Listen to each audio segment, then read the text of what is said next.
크레인은 인간이 발명한 최초의 기계 장치다. 5천여 년 전 고대 이집트인들이 피라미드를 만들 때 사용했다는 크레인. 기중기는 과학기술의 발달과 함께 성장해왔다.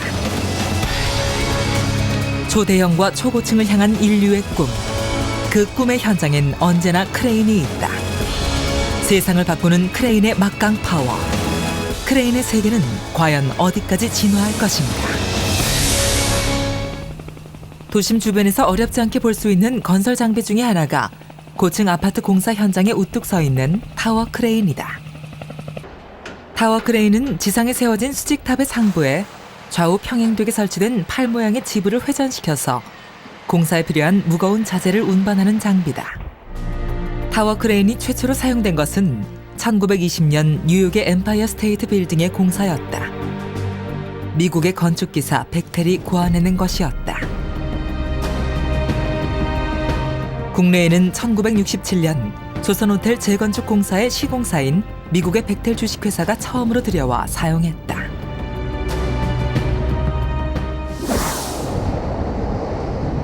타워 크레인은 현재 고층 건물에서 플랜트 건설에 이르기까지 광범위한 건설 현장에서 매년 약 3,000대 정도가 새로 설치되고 있다. 크레인이란 단어를 사전에서 찾아보면 학, 두루미로 번역되어 있다. 그런데 T자형으로 서 있는 타워 크레인의 모습이 두루미와 무척 닮았다.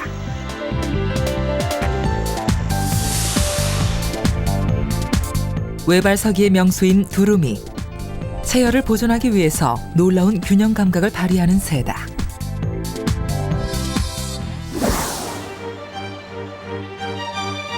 너울너울 두루미가 춤추는 듯한 타워 크레인. 크레인은 이제 단순히 학을 나타내는 말이 아니라 기중기라는 일반 명사로 통칭될 만큼 일상화됐다. 타워 크레인이 할 수 있는 동작은 물체를 들어올리는 동작과 긴 팔 지부를 따라 바퀴가 이동해서 매달린 물체를 전으로 움직이는 동작. 들어올린 물체를 원하는 위치에 내려놓는 동작.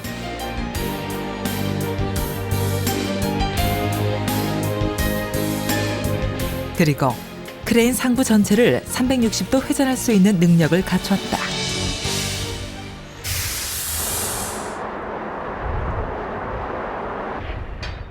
그렇다면 타워 크레인은 대체 어떻게 자신의 키를 높이는가?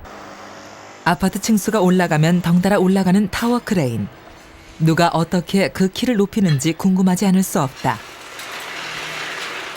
해답은 스스로 키를 키우는 것. 타워 크레인 설치 작업을 통해 알아보도록 하자.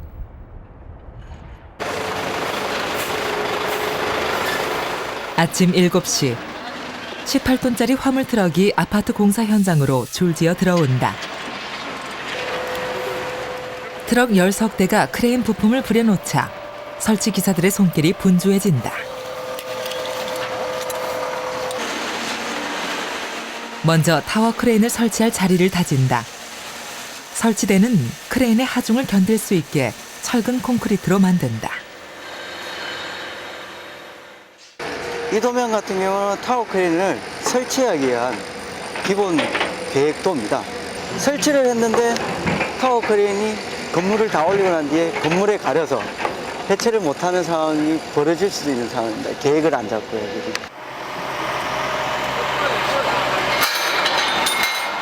설치대에 기초 마스트라고 부르는 직육면체의 철기둥을 세우는 작업이 이어진다.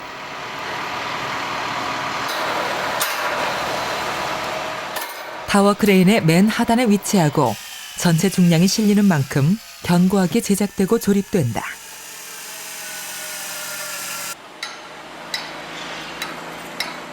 (12m) 높이의 기초 마스트가 완성됐다.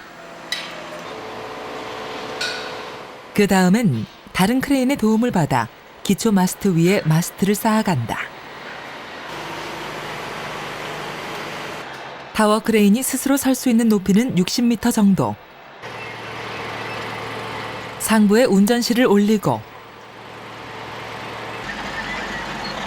운전실 상단에 타워 크레인의 팔을 잡아주기 위한 A자형 구조의 타워 헤드를 설치한다.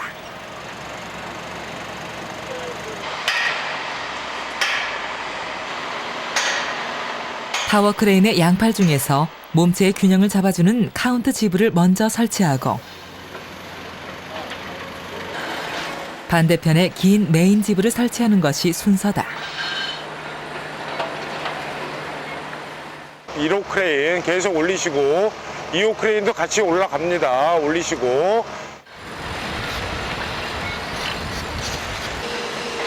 메인 지브는 회전하면서 물체를 들어 올리거나 내리는 작업을 하는 구조물이다. 메인 지브의 길이가 작업 반경을 결정하게 된다.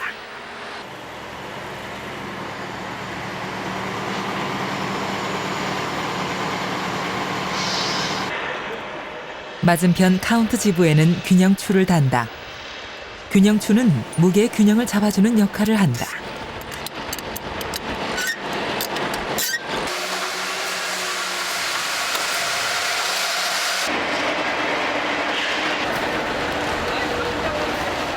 이제 스스로 키를 키우는 타워 크레인의 비밀을 파헤칠 차례가 됐다.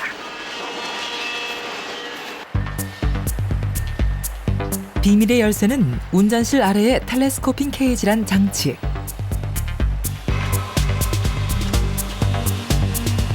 끼워 넣는다는 의미의 텔레스코핑 케이지는 낚싯대를 연장시키는 것과 같다. 이것의 역할은 유압 실린더를 이용해서 운전실을 올린 다음 잠시 들고 있는 것이다.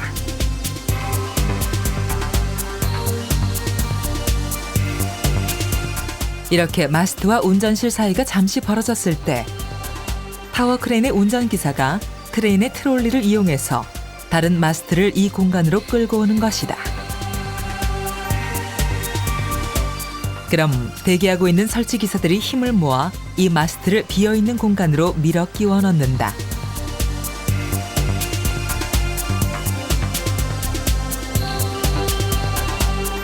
새로운 마스트와 하부 마스트를 볼트로 채워주고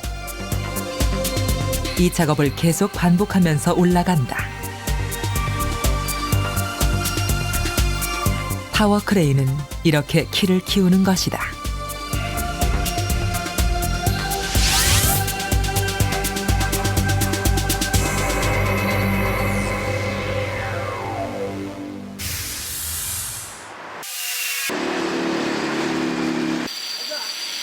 해체의 과정은 설치 과정의 반대다.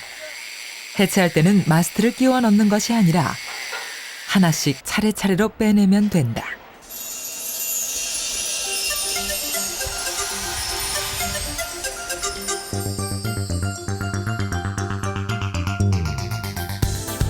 타워 크레인의 키를 최대한 줄인 다음 나머지 부품은 별도의 크레인을 동원해서 천천히 해체하는 것이다. 하늘에서 내리는 작업이라 설치에 비해 다소 위험한 것이 다를 뿐 작업은 유사하다.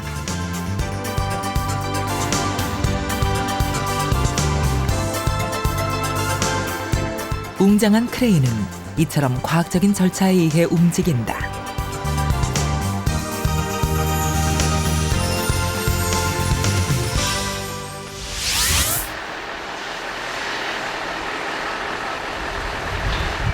타워 크레인을 생산할 때 가장 중요한 것은 안전도다.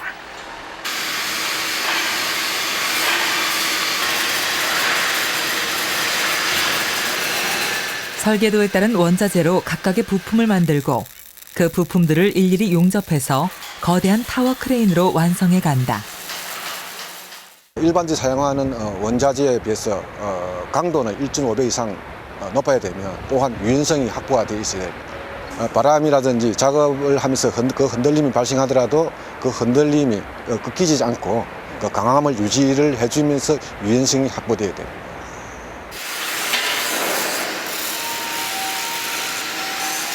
타워 크레인의 핵심 부품은 구조물을 움직이게 하는 구동장치다. 전기로 도는 모터가 타워 크레인의 동력장치. 360도 회전을 하는 회전 기어는 운전실을 1분 20초 만에 한 바퀴 돌게 해서 크레인 작업을 원활하게 만들어준다. 하루에 한 대 생산되는 타워 크레인. 그만큼 거대한 구조물이다. 그렇다면 타워 크레인의 작동 원리는 무엇일까? 어떻게 무거운 물건을 거뜬히 들어올리는 것일까? 크레인의 원리는 도르래하고 지뢰를 사용하는 것이 기본적인 원리가 되겠습니다. 그 중에 이제 하나가 도르래인데 도르래는 두 가지 종류입니다. 고정 도르래와 움직 도르래. 고정 도르래는 힘의 방향만 바꾸고 움직 도르래는 힘의 방향도 바꾸면서 힘을 덜 들이고 물체를 들어올릴 수 있는 그러한 장치죠. 예를 들어서 움직 도르래 하나를 사용하면은 줄이 두 개가 매달립니다. 그러니까 한 물체를 들어올릴 때 줄이 두 개가 매달려 있으니까 힘이 2분의 1로 줄어들죠. 움직 도르래가 두 개가 되면은 줄이 네 개가 매달리게 되기 때문에 힘이 4분의 1로 줄어들게 됩니다. 세 개면은 6분의 1, 네 개면은 8분의 1 이렇게 줄어드는 거죠. 그래서 인양 능력이 3톤 정도다라고 했을 때 움직 도르래를 4개를 쓰면은 24톤까지 들어올 수 있는 거죠.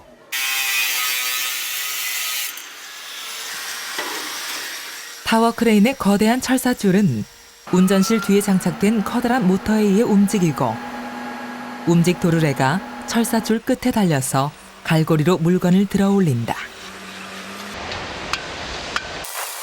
움직 도르래는 철사줄의 개수대로 무게를 분산해서 훨씬 가볍게 물건을 들어 올릴 수 있다.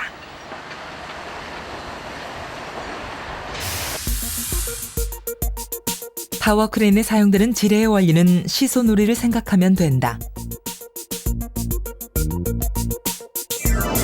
상대방이 나보다 무거우면 받침점으로부터 내가 더 멀리 떨어져야 작은 힘으로 무거운 물체를 들 수 있는 것이다.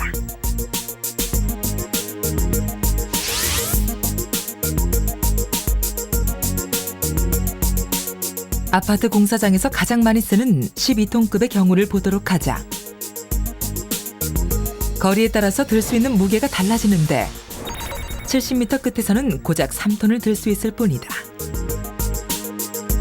받침점에 다가갈수록 들 수 있는 무게는 늘어나고 12톤급 타워 크레인이 들 수 있는 최대 무게 12톤은 20m 지점부터 들 수 있게 된다.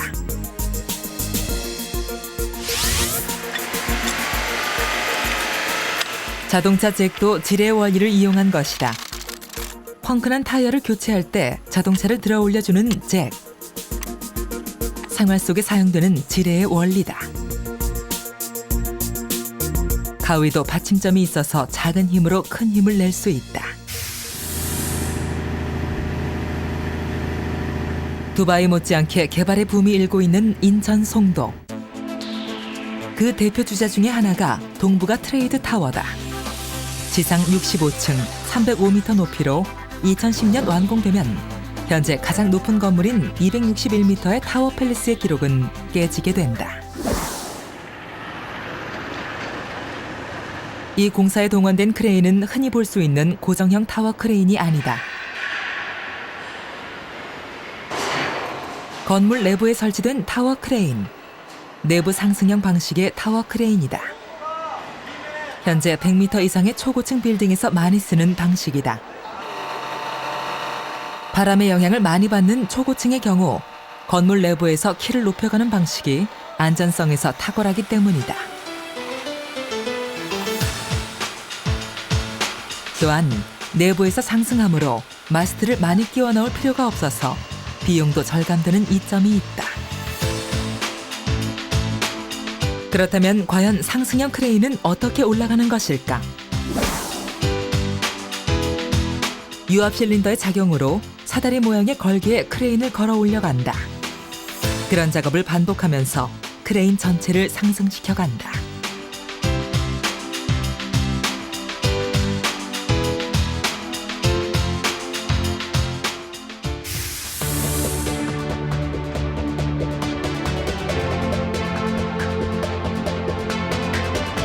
우리 기술진이 짓고 있는 두바이의 상징 버즈 두바이.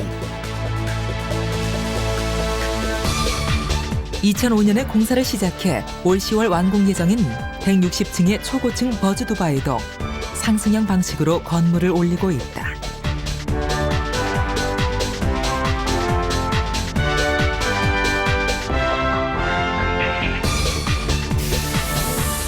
그렇다면 건물을 다 짓고 난 후 어떻게 해체하는 것일까?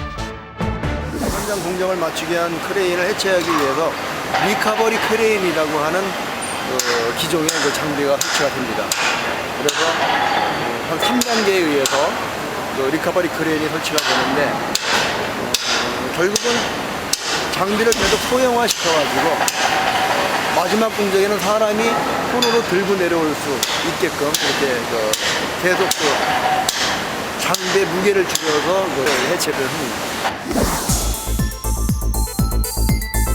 도곡동 타워 팰리스도 상승형 타워 크레인으로 지은 것이다. 타워 팰리스의 경우 해체 크레인 한 대와 해체 크레인을 해체하기 위한 보조 크레인이 한 대 동원됐고 보조 크레인은 인력으로 해체해서 운반했다. 목동에 있는 현대 하이페리온도 상승형 크레인으로 건설된 초고층 건물이다.